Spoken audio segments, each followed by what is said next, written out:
जय भारत, जय संविधान। मेरा आज का विषय है, बड़ा इंटरेस्टिंग विषय है। विषय का नाम है बाबर मैच। आपने क्रिकेट मैच भी है तो क्रिकेट से ही संबंधित, लेकिन आपने मैच बहुत देखे होंगे। लेकिन आज आपको मैं दिखाता हूँ बाबर मैच, जो हमारे इंडिया में खेला जा रहा है। ये अंधभक्तों और फर्जी सनातनियों की आंखें खोलने के लिए है।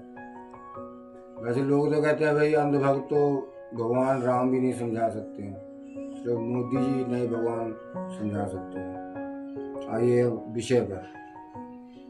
आजकल भारत में बहुत राजनीति हो रही है और क्रिकेट भी बहुत हो रही है भाई, क्योंकि 2026 का वर्ल्ड कप इंडिया और श्रीलंका की धरती पर खेला जा रहा है।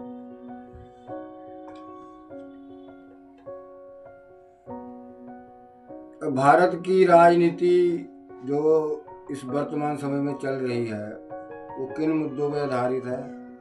वो सिर्फ राम मंदिर और हिंदू मुसलमान और बाबर औरंगजेब, बस यही विषय है और तीसरा कोई विषय नहीं है।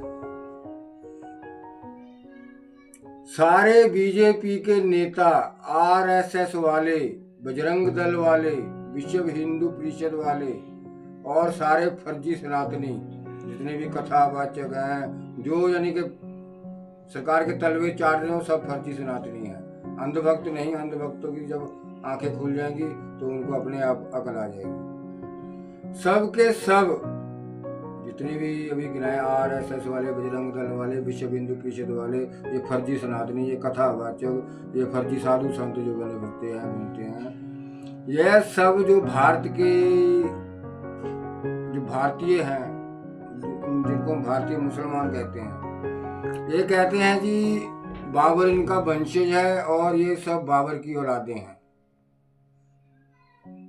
ठीक है भाई, चलो ये इतिहास हमको नहीं पता था, लेकिन नया इतिहास पता लग गया।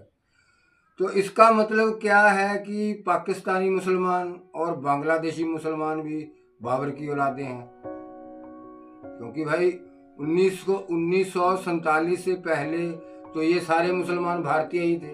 ये तो 1947 के बाद जब देश आजाद हुआ, पाकिस्तान बना, बांग्लादेश बना 1971 में, चलो बाकी थे तो हम सब भाई भाई हिंदू मुसलमान। ये तो बाद में बंटवारा हुआ, तब ये सारे भारतीय थे। लेकिन इनके अनुसार तो ये सारे मुगल के वंशज हैं, मुसलमानों का बाबर वंशज है और ये सारे उनकी औलादे हैं, बाबर की औलादे हैं। चलो मैं इनके तर्क से सहमत हूँ, ये सारे मुसलमान बाबर की औलादे हैं। लेकिन मेरा एक सवाल है, अभी 1947 से पहले, 1947 से पहले जितने भी मुसलमान थे, यानी अब तो पाकिस्तानी मुसलमान हो गए, बांग्लादेशी मुसलमान हो गए और भारतीय मुसलमान, 1900 आज़ादी से पहले ये सारे भारतीय मुसलमान भारतीय ही मुसलमान थे। जो पाकिस्तानी, बांग्लादेशी, इंडियन है, इस 1947 से पहले भारतीय मुसलमान थे। ठीक है जी। लेकिन मुगलों के आने से पहले ये जो सारे मुसलमान थे ये सारे हिंदू थे। ये मैंने सोशल मीडिया में पढ़ा है और भागवत जी ने भी बहुत बार ये दोहराया है, जितने मुसलमान हैं भी सब हिंदू हैं।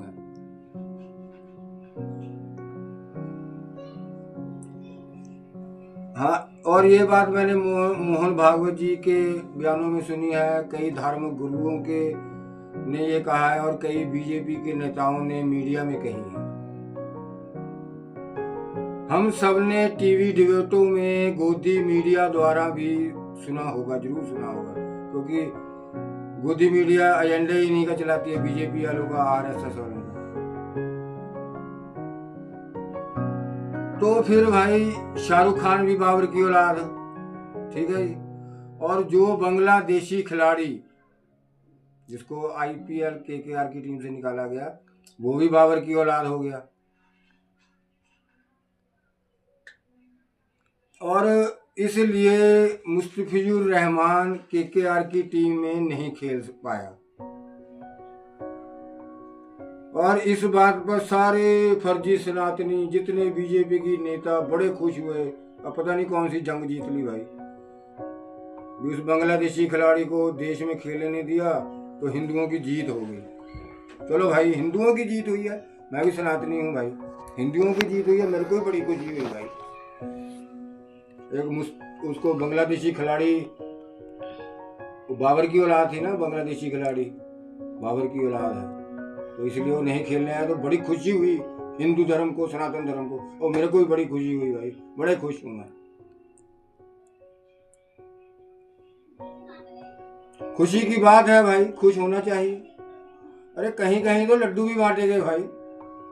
हमारे कथावाचक हैं जी देवकी नंदन, फर्जी सनातनी कथावाचक हैं, और हमारे एक बीफ एक्सपोर्टर हैं बीजेपी के स्वयंभू नेता संगीत सोम जी, वो शाहरुख खान को गद्दार कह रहे हैं। चलो भाई, शाहरुख खान भी तो बाबर की औलाद है, बाबर तो पहले गद्दार है भी भाई, बाबर तो हमारे लिए गद्दार है, लेकिन जो आज के मुसलमान है वो हमारे भाई हैं, क्योंकि मुगल आने से पहले वो हिंदू ही थे, हमारे तो भाई हैं, दिल से भाई हैं भाई। अब इन सनातनियों को एक कथावाचक क्या कह रहे हैं भाई, बाबर की औलादों के साथ मैच खेलोगे तो भाई इन सनातनियों, फर्जी सनातनियों का, कथावाचकों का, सबका खून खौल उठा, और इनका खून खोलना स्वाभाविक भी है भाई। बाबर की औलाद यहाँ भारत में IPL खेलने आएगी तो खून खोलना स्वाभाविक है, क्योंकि सनातनियों का भावनाएं आहत बहुत होती हैं फर्जी सनातनियों को। और वही हुआ भी, RSS वाले, बजरंग दल वाले, हिंदू विश्व परिषद वाले और फर्जी सनातनियों ने पूरे भारत में शाहरुख खान गद्दार है, शाहरुख खान गद्दार है के नारों से पूरा भारत पाट दिया उन्होंने, और इनके छपरी फर्जी सनातनियों ने जो हुड़दंग मचाया पूरे देश में। चलो भाई, अगर ये सनातन धर्म का बचाव किया जा रहा था, हिंदुओं का बचाव किया जा रहा था, हिंदू धर्म का नाम किया जा रहा था, मेरे को भी बड़ी खुशी है अभी, सनातनियों ने बड़ा बढ़िया किया। हम ऐसे बंदों से मैच खेलें जो हिंदुओं को मार रहे हैं, सही बात है, ऐसे बंदे से नहीं खेलना चाहिए, ऐसे देश से नहीं खेलना चाहिए, सही बात कह रहे हो। बाबर की औलादों से क्रिकेट खेलना सनातन धर्म का अपमान है, और बांग्लादेशी खिलाड़ी का भारत में खेलना हिंदू धर्म का अपमान है, क्योंकि बांग्लादेश में हिंदुओं को मारा जा रहा है, ये हो भी रहा है, लेकिन ये फर्जी सनातनी कह रहे हैं, और मैं इन बातों में इन फर्जी सनातनियों के साथ हूँ भाई। इन बाबर की औलादों से मैच नहीं होना चाहिए, ठीक है जी, क्योंकि मजबूरी में मैं इनके साथ आ रहा हूँ, इनका भांडा फोड़ कर रहा हूँ आगे। पर मैं हैरान हूँ कि एक महीने में, 15 जनवरी की बात है, एक महीने में इतना बड़ा हृदय परिवर्तन कैसे हो गया। 15 फरवरी को पाकिस्तान और इंडिया का मैच है, एक महीने में हृदय परिवर्तन कैसे हो गया भाई।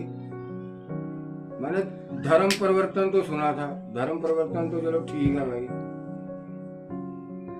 अब ये धर्म परिवर्तन पे भी बहुत हल्ला मचाते हैं, पर क्या इन कथावाचकों और धर्म के ठेकेदारों ने कभी ये सोचा है कि हमारा सनातन धर्म इतना कमजोर क्यों हो रहा है, लोग धर्म परिवर्तन क्यों करवा रहे हैं, एक हिंदू क्यों धर्म परिवर्तन कर रहा है, उस सवाल पर सारे कथावाचक, सारे फर्जी सनातनी चुप्पी साध जाते हैं। हर एक को पता है कि एक दलित सनातनी क्यों धर्म छोड़ रहा है, क्योंकि उसको वो इज्जत नहीं मिलती, वो सम्मान नहीं मिलता, उसका हक नहीं मिलता, इसलिए वो धर्म छोड़कर अलग धर्म में जाता है। इस सवाल का जवाब ना कोई सनातनी देता है, ना कोई नेता देता है।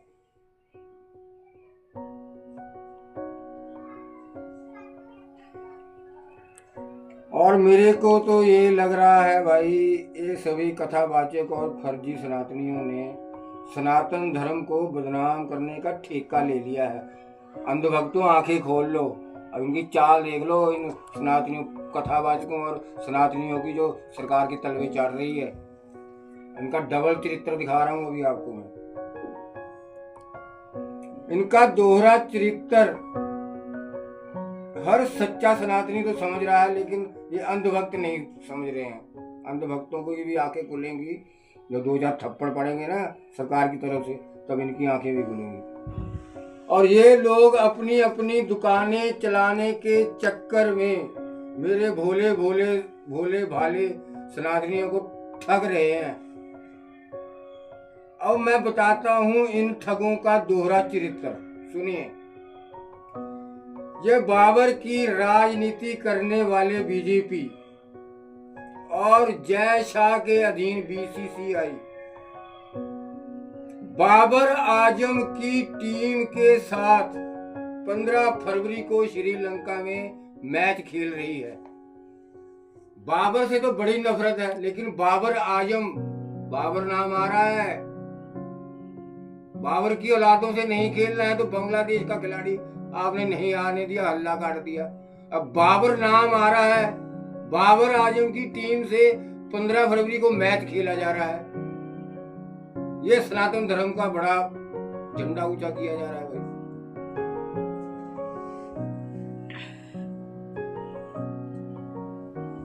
देवकी नंदन जी और संगीत सोम जी और बीजेपी के सारे फर्जी सनातनी नेताओं और संगठनों, आरएसएस वाले, बजरंग दल वाले और विश्व हिंदू परिषद वाले, अब आप चुप क्यों हो? पाकिस्तान से मैच हो रहा है, निकलो घरों से, उठाओ डंडे। सनातन धर्म का अपमान हो रहा है, पाकिस्तान से मैच हो रहा है। तब तो बांग्लादेश वाला तो बड़ा अपमान हो रहा था, निकले थे गली में, कूचों में, सब में। अब कौन सी बिल में घुस गए हो?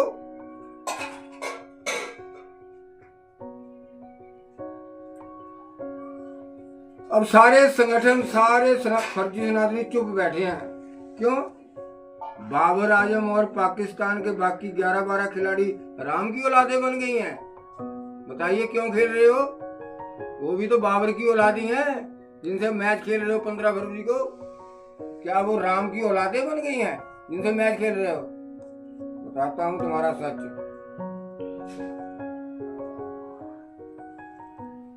पाकिस्तान के खिलाड़ी राम की औलादें तो नहीं हो सकती हैं भाई,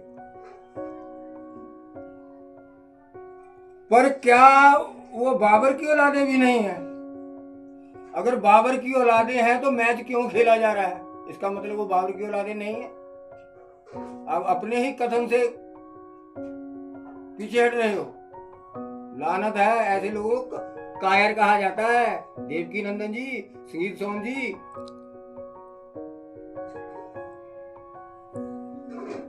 जितना तुम लोगों ने आज तक कमाया होगा ना, उतना शाहरुख खान ने टैक्स भर दिया है।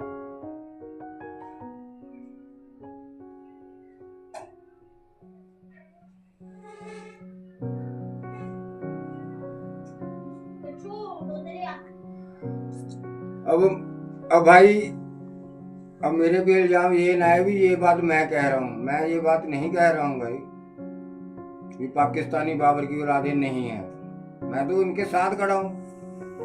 भारतीय मुसलमान भी बाबर की औलादें हैं, बांग्लादेशी खिलाड़ी बाबर की औलादें हैं, और पाकिस्तान भी भारत की बाबर की औलादें हैं। मैं तो इन कथावाचकों और फर्जी सनातनियों के साथ खड़ा हूं, लेकिन यही लोग तो मान नहीं रहे।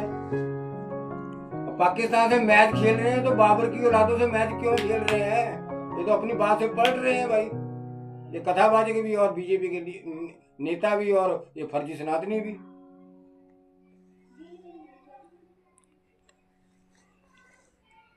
अगर बांग्लादेशी खिलाड़ी बाबर की औलाद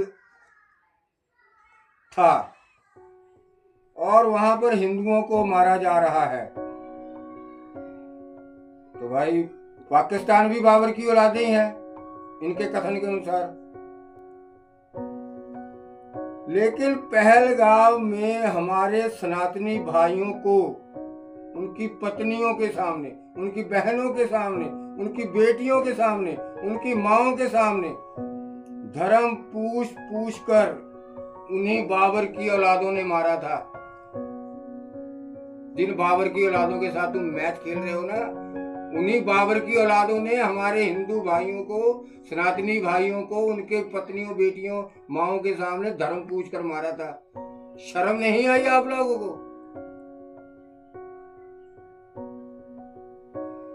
क्या ये अत्याचार जो पहलगाम में हुआ, ये बांग्लादेश में हो रहे हिंदुओं पर हो रहे अत्याचार जो बांग्लादेश में हो रहे हैं, उससे ज्यादा जघन्य नहीं है जो पहलगाम में हुआ?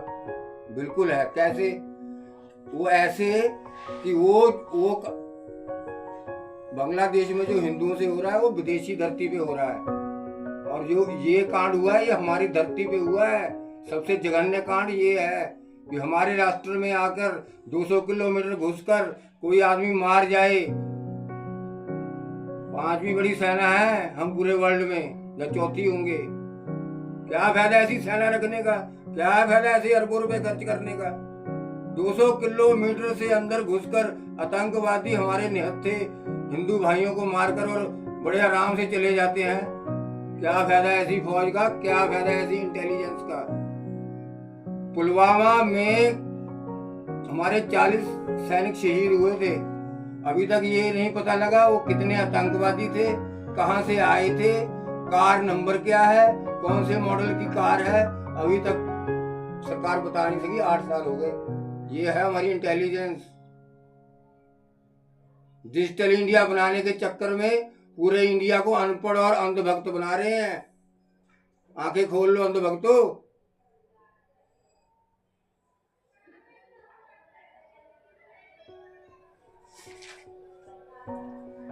क्योंकि बांग्लादेशी हिंदू तो विदेशी है।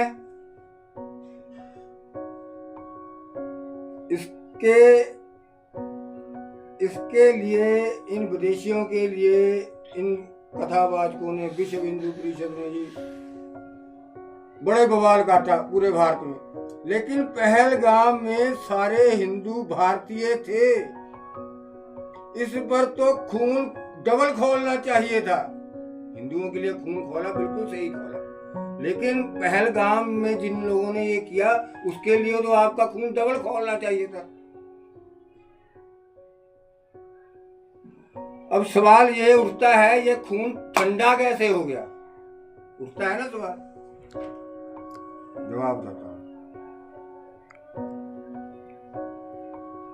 इन कथावाचकों और फर्जी सनातनियों ने को सिर्फ बीजेपी सरकार के तलवे चाटने हैं, नंबर बनाने हैं भी हमें कोई पुलिस या कोई हाथ न डाल पाए।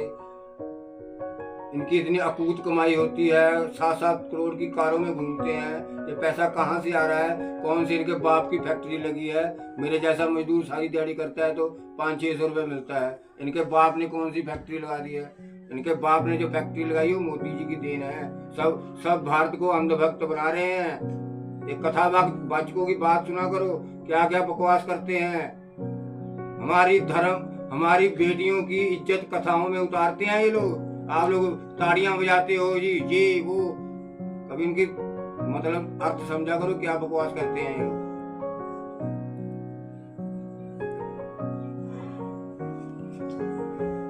अब इन सनातनियों के लिए भाई धर्म जाए भाड़ में। इनके लिए सिर्फ ये हिंदुओं के लिए नहीं है, ये सारे आरएसएस वाले, ये सिर्फ बीजेपी। अगर हिंदुओं के होते तो ये पाकिस्तान मैच का भी विरोध करते।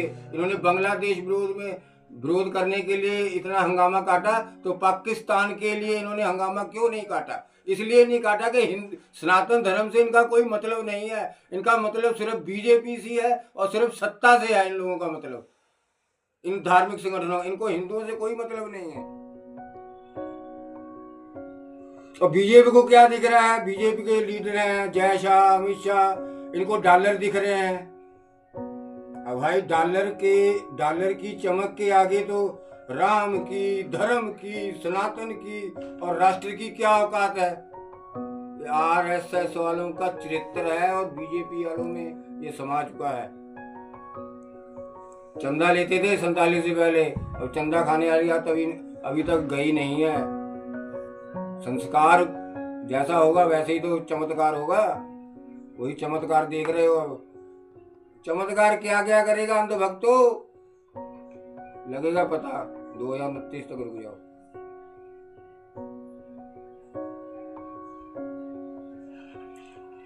यह है इन फर्जी सनातनियों का दोहरा चरित्र और बीजेपी सरकार का दोहरा चरित्र। आरएसएस वाले, बजरंग दल वाले, विश्व हिंदू परिषद वाले और बीजेपी की सरकार इस मैच के खिलाफ क्यों नहीं बोली? अंधभक्तों बोलो, अब क्यों नहीं बोली? चश्मा उतार लो यार, देश को बचा लो मेरे। इसलिए नहीं बोली भाई कि पैसे की खनक और सत्ता का अहंकार अब इन बीजेपी वाले नेताओं के ऊपर सिर चढ़कर बोल रहा है। माता सीता का अपहरण करने वाले राक्षस रावण का भी यही हाल था। जब उन्हें सीता माता का अपहरण किया ना, उसे बड़ा अहंकार था कि मेरे को तो कोई पूछ नहीं सकता, मेरे साथ तो कोई सामने लड़ नहीं सकता। मोदी जी घबराइए मत, अगर रावण पैदा हुआ था तो राम भी जरूर पैदा हुआ होगा। आएगा राम, आएगा राम, फिर लेगा हिसाब आपसे वो।